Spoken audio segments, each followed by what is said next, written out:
Here we go. Welcome, everyone, to the Rebel Nutritionist Podcast. I'm so excited. It's been a while since Amanda has been with us. Amanda, welcome. Thank you.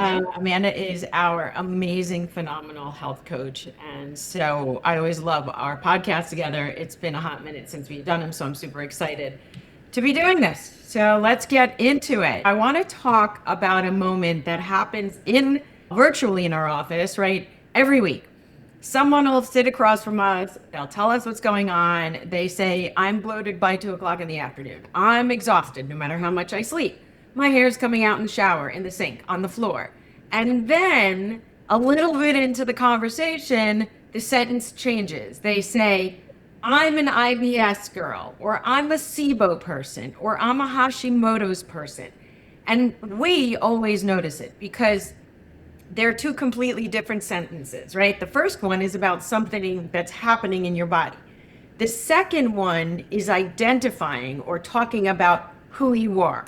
So one of them you can do something about. The other one you just tend to carry. And somewhere along the way, a whole lot of us get handed a piece of paper with a word on it, and we didn't just accept that word, that diagnosis. We actually moved in and set up shop, right? We decorated, we put up the curtains, we started introducing ourselves with it as it. And look, we understand that because when you've been bloated, when you've been exhausted, when you've been dismissed for years, and someone finally gives you a name for it, that kind of feels like a relief, right? It's proof you weren't crazy. It's proof you weren't lazy.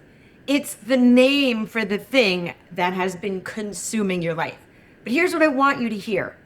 That word was never supposed to be your address. That word is not your birth certificate, okay? So today we're going to talk about how to put it back where it belongs, why holding on to it too tightly actually makes you sicker. And I've got research on that.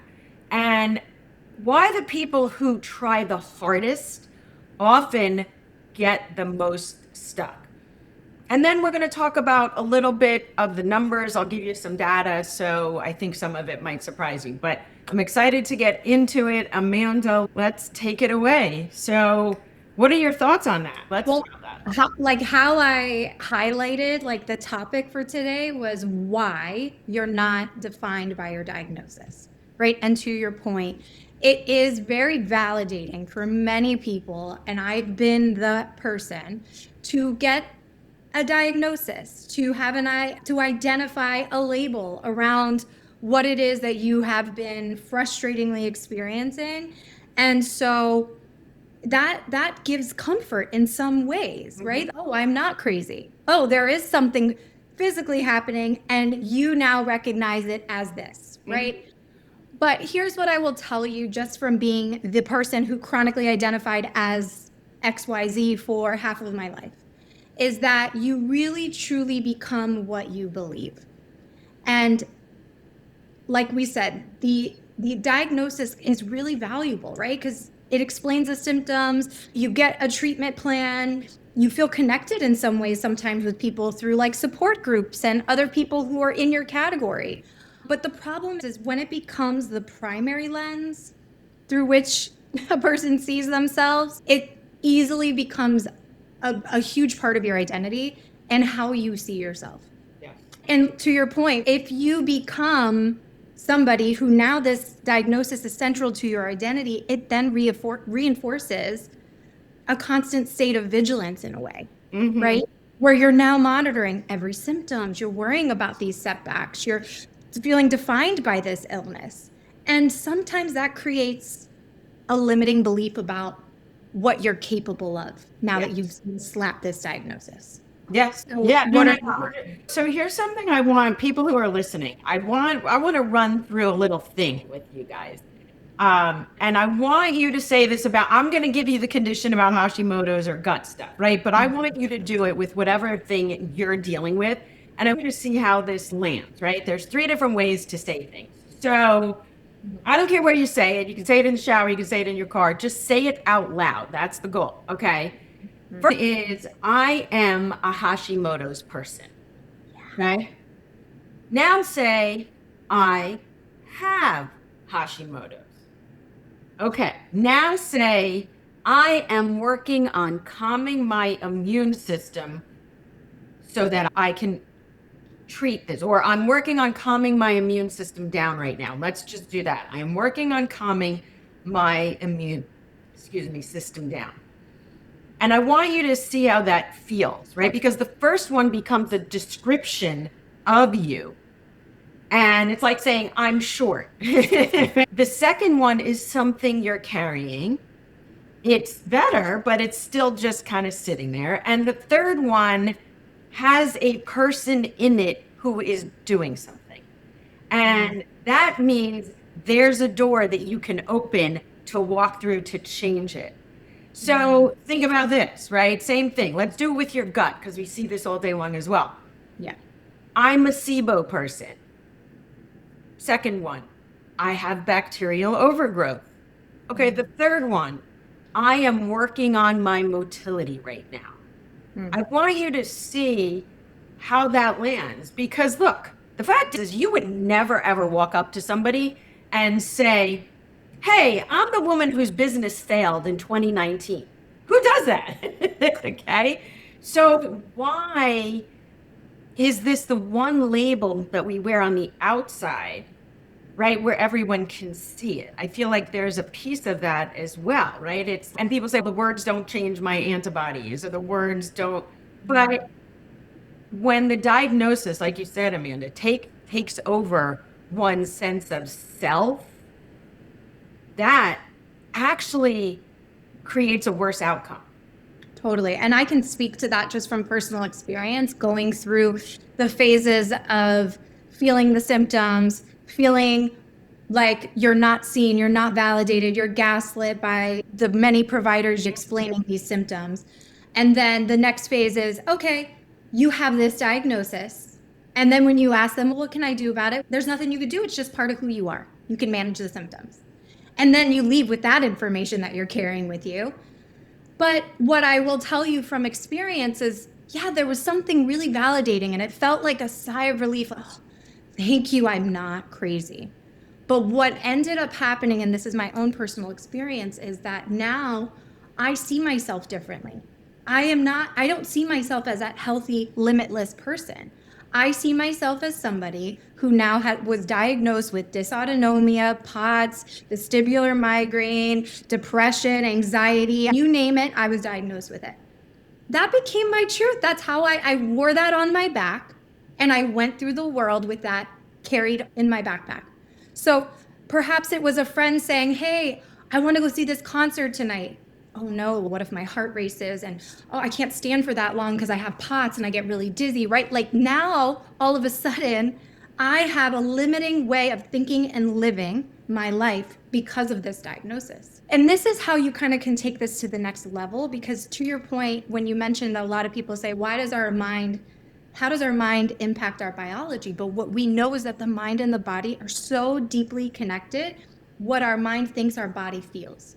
So I was just reinforcing that truth day to day. No, I can't go out really late because I got to live in this tight container of safety. I got to make my body feel safe all the time, and anything that might throw me outside of that could potentially ruin my entire next day, right? But what I also wasn't doing is I didn't have trust in my body's ability to do the things that I really truly wanted to do, but felt held back by it, right? So thinking about the mind and the body and how deeply connected it was truly, and I will tell you, because I was on a healing journey for 15 years, and still on it in many ways. It's not linear, we know that, right?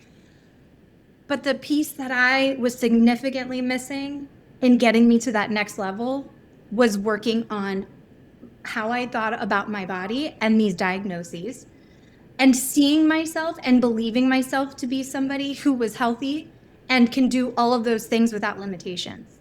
And that was a work in progress, but that was the missing piece of all of this. And no longer did I use words like my POTS, my dysautonomia, my migraine. I never let that claim me I never claimed that as mine.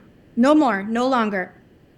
Changing the verbiage and how you speak about it, right, is massive, right? Yeah. And I think most people are just not aware. And this is why this conversation is so powerful.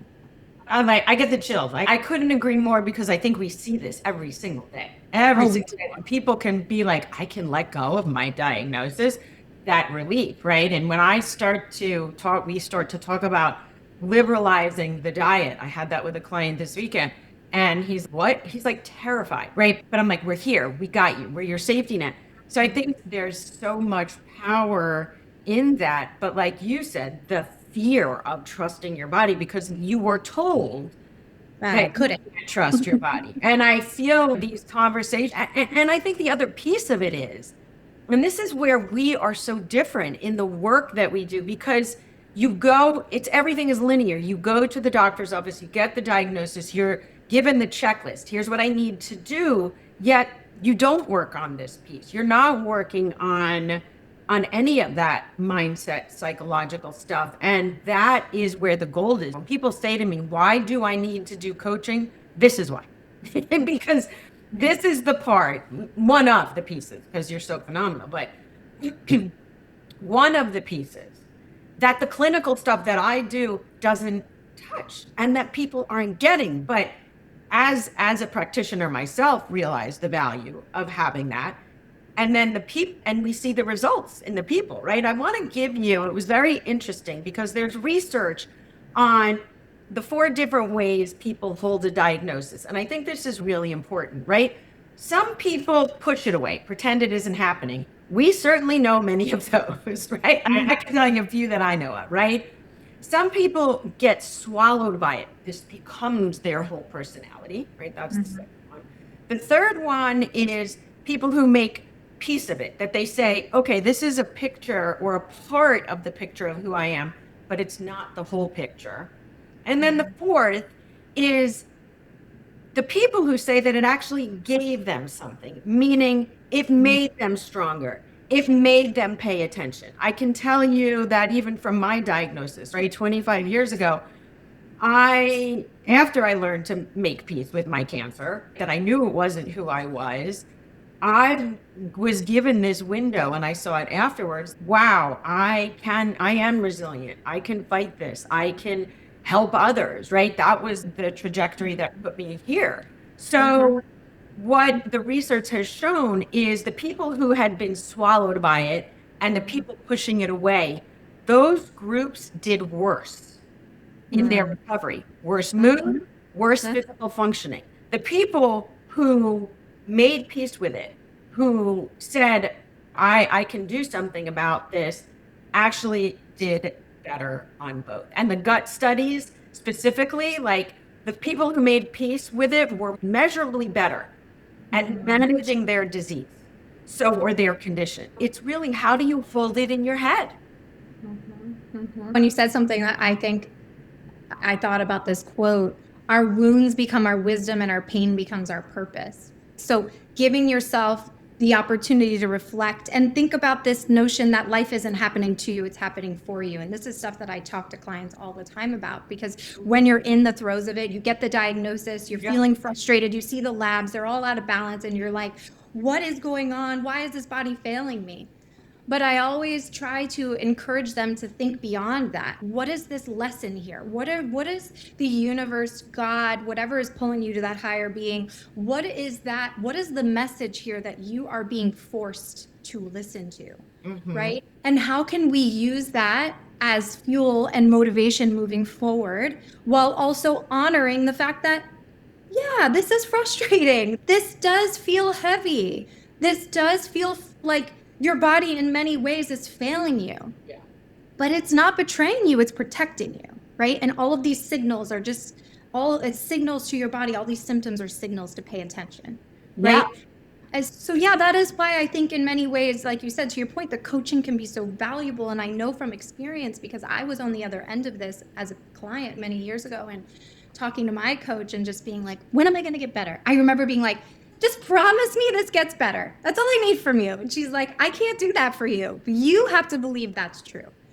And I was like, oh, that's frustrating. I just want a timeline. And we hear this all the time. I know everyone's different. I know we're all bio individuals. I know we have our own journey, but just give me a ballpark. People really want that. And I get it. I really do. And I understand. But part of the work is, like you said, signaling to your nervous system, hey, you're safe. I got you. This doesn't define you. And really tuning in and cueing into that piece of this, right? That inner knowing and that connection to your body. And I think the biggest piece of this is just trusting that your body knows exactly what it needs to do to heal and that you're not stuck. This isn't a limit that's been put on you, this diagnosis. Yeah. So, No, go ahead. What were you going to say? no, that was it. What were you going to say? Yeah, no, I think that, and I'm going to talk about like why trying so hard can keep you stuck in a second. Oh, But I do want to say, I do want to say that, well, and we'll talk about the expectation of the timeline of what people think of, I just want to feel better. I do, and none of this we're saying, these diagnoses are real. We're not saying anything is in your head. We are totally validating what you are feeling every step of the way, right? Our goal is to understand any of these conditions, whatever it is, gut stuff, immune stuff, anything. These are, by the time you get to how you are feeling with a diagnosis, these things have been brewing underneath the surface, like bubbling. You just didn't learn the language to recognize the symptom because that's not how conventional medicine is. They do your labs and then they say you're normal and then you don't feel normal and then you keep doctor hopping because you're going to bound and determined to find someone who's going to tell you what's wrong. We get that. That's valid. You want to know, right? We want validation of, I know I'm not crazy. And so that's where some of this starts. But if I did a YouTube segment on understanding why it's important to understand what your body is telling you, what it's these symptoms that start to creep up that people push down, that they don't pay attention to, that we don't connect the dots, that if I have a cough for too long, if I'm clearing my throat for too long, all of those things are symptoms, and we push them away like it's just a this or it's just a that, or the constant bloating or the burping or whatever it is, right? The ongoing, the rash, I don't know, the heart racing, any of those little symptoms. The conventional system, most practitioners are just going to be like, it's always, oh, do this and wait, or let's see and wait. And maybe the conversation should be, we need to dig a little deeper. But that's not in their toolbox, right? And that's what functional medicine is about. That's the work that we do, is digging deeper so that we can get to the root before these symptoms become these overwhelming diagnoses. And I think that people know more about their condition than their doctors do half the time. Oh my gosh, yes. It's right? impressive. But they're stuck. And here's what I want you to think about. Let's talk about in terms of trying so hard, right? So I love gardening. Let's do this analogy, okay? So you plant a seed. And if every single morning you go out and dig up the seed just to check if it's growing, what are you going to do? You're going to kill the seed, right? It didn't happen overnight. You have to put it back in. You have to be gentle. You have to tell yourself you're a good gardener, right? But if you keep going in and digging it up, it's never going to grow. It's not because you didn't care about it. Maybe you cared so hard that you wouldn't leave it alone, right? You wouldn't just let it be.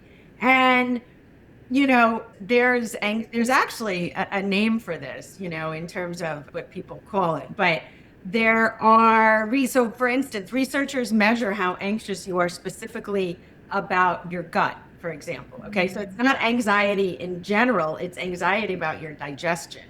So whether you're scanning for symptoms, whether you're afraid to eat somewhere new, like you mentioned, right? Whether every gurgle or something in your stomach means something. And so it's not that the general anxiety predicted how bad people's symptoms got. It's not the general. It is the anxiety specifically about their gut that did. Right? So it's not that anxious people get IBS. That's lazy and quite frankly insulting. Okay? That's not what we want to say. Yeah. It's that watching your gut like a hawk is what predicts how bad it gets. Right? And I think we've seen this, right? And so I think there's something interesting too, because maybe you've heard this before, but in order to heal, you can't heal in the same environment that your body was sick in, right? 100%. Oh, I love that. And to take that up even an extra notch is the environment that your home, your internal world is in, is just as impactful. So yes, from an external factor, we can change some variables in your lifestyle to support the diagnosis and to support healing. But I think one of the most important underrated pieces of this is the mental component. Right? And if you don't change that environment, the environment that your thoughts are in on a day-to-day basis, that loop, that pre-programmed dialogue, your body is still in the same state that it was, even though you've changed the other variables. Yeah. So give us, you and I know what we're talking about here, right? I don't know if our listeners necessarily do. So can you kind of walk me through an example of that, if you don't mind? I know you I can't take credit for this because this is all Joe Dispenza. But what I've learned from him, and I know you've learned a lot from him too, is that we have this familiar past. The familiar past that is part of the pre-programmed subconscious loop that just is on a loop day to day. It almost predicts the things we think are going to happen, right? So one of the things I think could be extremely powerful with a diagnosis of any sort is to reframe and first become aware. What is this thought what is the dialogue that's coming up every single day that I wake up? Is it I wake up and I'm like, oh, what symptoms am I going to expect today? Or you're sitting down to eat your meal and you're already pre-programmed to think, oh, is my gut going to react? How am I going to feel? So what he recommends doing in those situations is, okay, you have the awareness of the thought of the pre-programmed loop that's just running behind the scenes. How do we shift into how we want to feel, how we want to be so that we change? Physiologically, we become somebody different. And we are now projecting that to our future selves. And I'll give an example of something that I did that worked. So I used to have a lot of anxiety around driving because I had strange symptoms that constantly were very unpredictable and I never knew how I was going to feel. And so for a long time, I had anxiety around driving, right? Then I built my confidence because I did some cognitive behavioral therapy and I just went and did it and I felt, okay, I can do this. I trust myself. I trust my body. But I still had a little anxiety over the years about doing a really long drive by myself. And I remember I was driving over to Naples to see my dad, and it was a 2.5-hour drive, and it was just me and my, at the time, 3.5-year-old son. And I was like, okay, I want to go. I'm going to go. What do I need to do to break this pattern of anxiety that I noticed was showing up for me? And it was the fear of how's my body going to be, those limiting beliefs that my body wasn't capable of doing what it needed to do to get me there. And so I visualized myself in the experience, and I did this every day leading up to it for 2 weeks. I sat outside, and for 10 minutes, I closed my eyes, and I imagined myself in the car driving, windows down, AC blowing in my face. There was no sweating, no anxiety, music blasting, James and I just laughing, having a good time. And I did that every single day. So I was pre-programming and priming and prepping myself for the drive and the experience. The day came, did the drive. It was just as I imagined it, in the way in which I was safe. I felt confident. I didn't have the limiting beliefs. I didn't have the anxiety looping. So we have so much power over how our body responds to our thoughts. But are we giving our body the opportunity to have thoughts that are making us safe, that are getting us out of hypervigilant obsession over every symptom, right? So that's what I've done in the realm of reprogramming mindset. But tell me, what are your thoughts on all of that? And what have you done? Because I know we both have done this work in so many different but similar ways, right? And I think that I'll give my example, but I want to talk about what you just said. I think the other piece of this is that, or one of, because I think it's so layered. You did the work. There is no such thing as fake it till you make it. I hate that expression, right? I just don't. You can't fake living into this mindset piece. Yeah. You have to do the work. You did the work, right? I discovered Joe Dispenza many years ago, and I have been layering his work on top of everything that I do in my life, right? So I can tell you from the time I first started, where I was just playing around with the whole belief thing and the meditation thing, and started to see some shifts in my life in terms of just my own independence, how my business shifted. And then even just recently, really making a huge mindset shift in in taking back power. And it's not for today's discussion, but some of it has to do with the deservability and scarcity, and those are my kinds of things. And some of it was health. I dealt with the health stuff many years ago, and I still do it, right? But for me, I literally have been practicing this, whether it's the actual meditation, whether it's the journaling, whether it's taking there's a reason my morning routine is so sacred, because that is my time to reset my mindset. And there's so much power in it, but it takes work. Look, there are days where I got to just separate myself and be like, all right, wait, this is not, it's kind of like that reset. Yeah. And that is work. But I think there's a way to simplify it so that you can start where you're comfortable and where you're ready. I know a lot of people get very intimidated by the idea of wellness practice or meditation or even journaling. A lot of people just feel this like aversion to journaling. But this is when I encourage clients to really just give yourself permission, and it only could be 1 to 2 minutes, maybe 3 minutes on a daily basis till you start to feel more confident in the practice. Just imagine yourself as if you are this person that you wave this magical wand and fantasize that you are becoming, and do that daily. And what we know about the mind is that it doesn't know the difference between the past, the present, and the future. So imagining yourself as if is just the simplest process that you can do. That's a little special gift for yourself. And that gets you out of the world of obsessing over your symptoms, obsessing over this feeling of maybe you're broken, your body is broken, it's failed you. I have this diagnosis, now what? Right? Yeah. So it doesn't have to be that complicated, right? It doesn't have to be a whole, your beautiful sacred morning to somebody might be like, there's no way I could fathom doing 100%. And I think, to your point, what I want people to think about, even in the smallest little moments, it's first you believe it, right? You believe it, then you behave as if, like you said, I am this person, and then you become it. Yeah.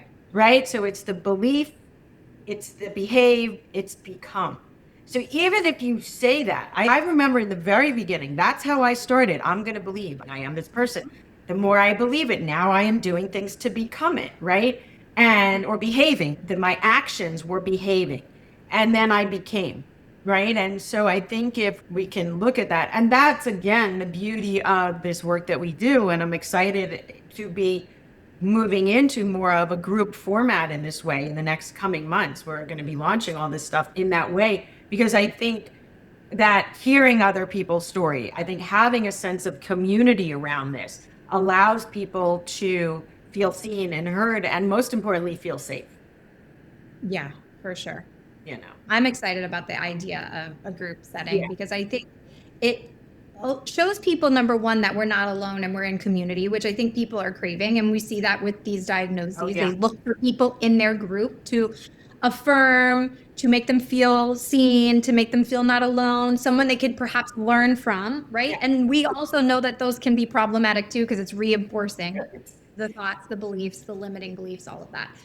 So I am really excited about the prospect of that. And it'll also give people permission to share in a space that feels safe and in a community of people that understand what they're going through, because sometimes we work with clients where we're kind of the only world that's similar to the world that they're in. So I'm really excited about what the groups are going to do.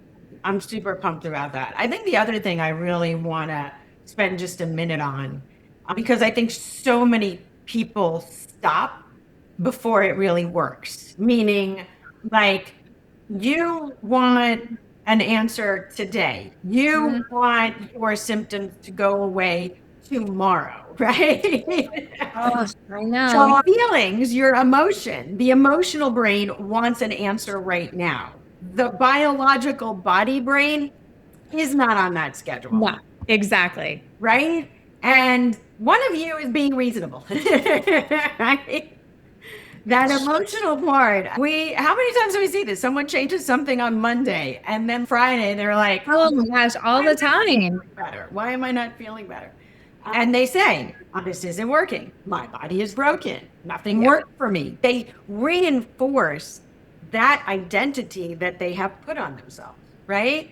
Totally. So, Go ahead. what I want you to know is that your body's timeline, biologically, from a biochemistry perspective, if you could look under the hood of how quickly or slowly things get rebalanced, right? Red blood cells, a minimum of 120 days, right? Your gut lining, it may turn over a little faster, but the fact that you got all these cells that need to turn over, that need to change, and the mindset piece that's connected. So when someone looks at me 3-4 weeks in and they're like, nothing's happening, and I'm like, I say in the beginning, this is a 4, 6, 9 month process at a minimum. Yeah. It's you can't get the answer. Your body is not broken because you didn't get the answer in 3 weeks, right? You didn't get the answer, you didn't feel better because your body's not responding to the timeline that your expectations are. And I think even though that we say that over and over, we see that. Yeah. Yeah, and I think establishing that from a very early point in our interaction with clients, I think has been really helpful because I think that is the hardest part for people. And to your point, it makes you wonder, is this true? Is this true that you're not where you are because you've put in all this work? Or is it because you may have thrown the towel in a little too early, right? And I think that's the other part of this too, is like just trusting the process. And Yeah. people want to just get control and control the things that they feel like they're putting in the work. They want to see this outcome so quickly. But Yeah. trust the process, trust that your body heals on its own unique timeline, and trust that you're really doing the work, right? And you're really changing the environment that your body is used to being in on a day-to-day basis. Right. That Yeah, and I think it's also understanding that healing happens in layers, right? Oh. Meaning that it's not that everything heals at once, is that you start to see shifts and those shifts build and they build, right? So for instance, let's talk about the stress response for a second, and I'm going to read from my notes because I kind of want to get this right. But we know that stress, a real stress response, which many people have every day, all day, peaks in about 20 minutes and clears out in about an hour to 90 minutes, right? That's your body's way of how it's supposed to work. It's supposed to get a stress response, and it clears out. So it's not that you get stress, right? You're supposed to respond to things that happen. But the problem is when that response, you don't give it a chance to come back down, right? So we're not saying you're supposed to have a life without stress. That's not realistic. But what we're saying is, how do you come back down? So for example, right? And that can come back faster than people think, right? 1 or 2 good nights of sleep when you've had a chunk of the week that can help, right? We're not saying you have to have 3 weeks of good sleep. It's a few nights of good, consistent sleep. It's slow breathing. We talk about that. Slow your breath down. In one sitting, it can help change your heart rhythm, right? In 4 to 8 weeks, it can actually shift your baseline.